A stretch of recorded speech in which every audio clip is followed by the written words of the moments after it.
Cap 26 here for just do the tips and repairs, and we're still doing modeling here. We got this diorama and this guy here laying down here. What I want to say is if you're going to spray the base, okay, you have to spray the base here with a certain color, a base color like a gray, because it's a slate, and you want to cover up the parts of this guy here.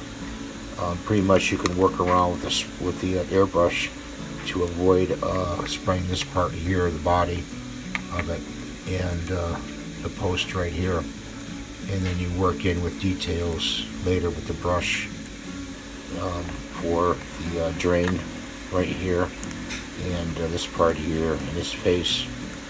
So I want to show you this. Taping off with blue tape is pretty good. It doesn't stick very much to the plastic of the model, and that way you can work your way. So try to work your way big parts and then smaller parts like that.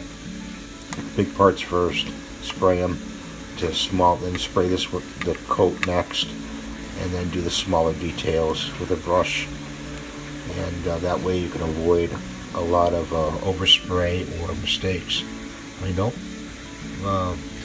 get upset if you make a paint mistake and you get a green on a yellow or something like that. You can always either sand it or go over it with the paint. So there's always a fix. Also, if a part breaks when you're making a model, you can always glue it on. So don't say, oh my, it's broken, I can't fix it.